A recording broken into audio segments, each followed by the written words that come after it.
Hello बच्चों, चलिए प्रश्न को पढ़ते हैं। वक्र y बराबर 1 sin x तथा x अक्ष x बराबर 0 तथा x बराबर 2 पाई के बीच सीमाबद्ध क्षेत्रफल है। विकल्प दिए गए हमें a b c और d और हमें इनमें से सही विकल्प बताना है। प्रश्न को हल करेंगे उसके पहले हम मुख्य अवधारणा लिखेंगे। तो मुख्य अवधारणा में हम क्या करेंगे, प्रश्न को किस प्रकार हल करेंगे इस बात पे चर्चा करेंगे और उससे संबंधित यदि सूत्र होगा तो उसे भी लिखेंगे। यहाँ पर हम खंडत समाकलन का एक सूत्र लिखेंगे जो कुछ इस प्रकार होगा। यदि दो फलन हमें दिए जाते हैं और हमें उसका समाकलन करना हो तो खंडत समाकलन के सूत्र का प्रयोग हम करते हैं।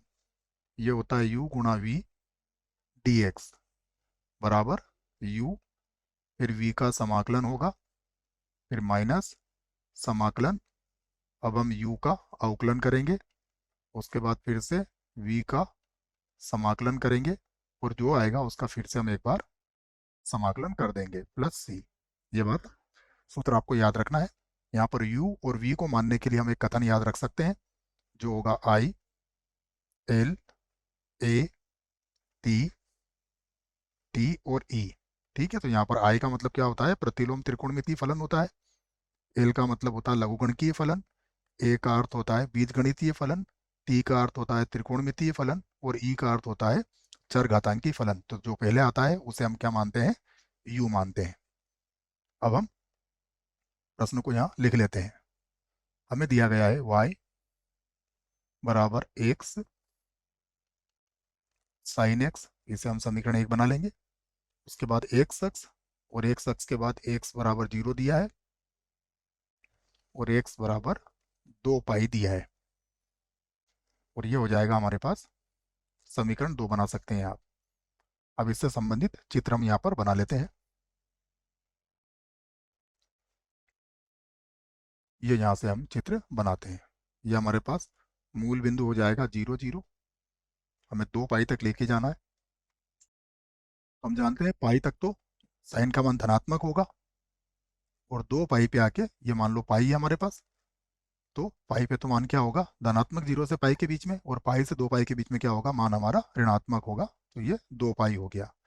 तो 0 से पाई के बीच में हम एक कच्चा चित्र इस प्रकार से बना सकते हैं इसका, और पाई से 2 पाई के बीच में इसका चित्र बना सकते हैं। ठीक है ना, दोनों सममित नहीं होंगे, याद रखें, क्योंकि एक्स का गुणा हो रहा है बच्चों इसमें।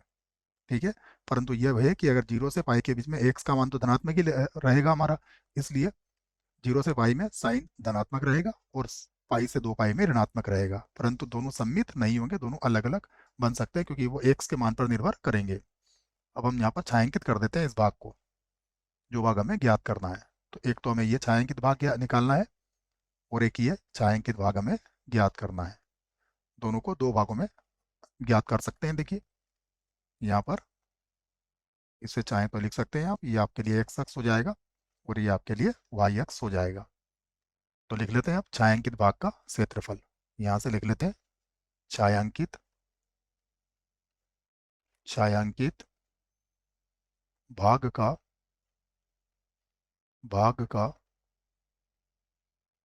क्षेत्रफल। तो छायांकित भाग के क्षेत्रफल के लिए पहले सीमा क्या होगी, 0 से पाई तक, और ये हो जाएगा एक्स साइन एक्स।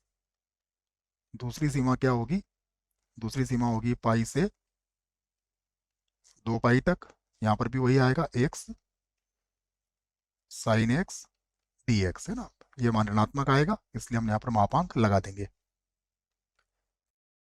बराबर। अब खंडक समाकलन से इसको हल कर लेते हैं। देखिए खंडक समाकलन से करके देखें तो एक्स को छोड़ेंगे, उसके बाद साइन एक्स का समाकलन क्या होता है, माइनस कॉस एक्स। उसके बाद एक्स का अवकलन 1 होगा और साइन एक्स का समाकलन क्या होगा, माइनस कॉस एक्स। तो माइनस माइनस तो प्लस हो जाएगा और उसके बाद साइन एक्स कॉस एक्स का साइन एक्स हो जाएगा बच्चों। ठीक है, ये मैंने सीधा करके लिख दिया है आपको। ये हो जाएगा 0 से पाई, प्लस यहाँ भी यही करेंगे एक्स कॉस एक्स और प्लस हो जाएगा साइन एक्स। ठीक है, आप चाहें तो इसको पूरा करके भी देख सकते हैं। अब सीमा रख देते हैं यहाँ पर। तो पहले पाई रख लेंगे, तो ये होगा माइनस का पाई, कॉस पाई का मान कितना होता है, -1 साइन पाई का मान क्या होता है, 0। उसके बाद माइनस 0 रखेंगे तो ये तो 0 ही आ जाएगा। उसके बाद प्लस, ठीक है, यहाँ मापांक लगाना है आपको। यहाँ पर सीमा कितनी है, पाई से रहेगा 2 पाई तक। ये मान भी मैं रख लेता हूँ। सबसे पहले क्या रखेंगे, माइनस का 2 पाई, माइनस का यहाँ 2 पाई आ जाएगा, और कॉस 2 पाई का मान कितना होता है, 1। उसके बाद साइन 2 पाई का मान कितना होता है, 0। उसके बाद माइनस, अब पाई रखेंगे तो कॉस पाई का मान -1 होता है, तो ये माइनस, मैं कोष्टक लगा देता हूँ, ठीक है। उसके बाद देखिए यहाँ पर रखेंगे हम -पाई, और कॉस पाई का मान -1, साइन पाई का मान क्या होता है, 0। अब यहाँ पर क्या मिलेगा हमें, यहाँ पर तो मिल जाएगा पाई, ठीक है, और यहाँ मिलेगा माइनस का 2 पाई, प्लस यहाँ पर होगा माइनस का 2 पाई, ये 2 पाई लिख दिया मैंने। और यहाँ पर अगर हम हल करेंगे तो ये माइनस और माइनस प्लस हो जाएगा, फिर माइनस हो जाएगा, तो माइनस का पाई हो जाएगा ये। और जैसा आपसे कहा था कि ये तो मापांक में रहेगा, तो ये माइनस का 3 पाई हो जाएगा, तो पाई और प्लस हो जाएगा 3 पाई, जोड़ेंगे तो कितना आ जाएगा, जोड़ेंगे तो आ जाएगा 4 पाई वर्ग इकाई। ये हमारे प्रश्न का उत्तर होगा। विकल्प देखते हैं कौन सा विकल्प सही है। तो ये तो गलत होगा, 4 पाई वाला जो विकल्प है, ये हमारा विकल्प इस प्रश्न के लिए बिल्कुल सही विकल्प होगा। आशा करता हूँ बच्चों प्रश्न का उत्तर अच्छे से समझ में आया होगा। धन्यवाद।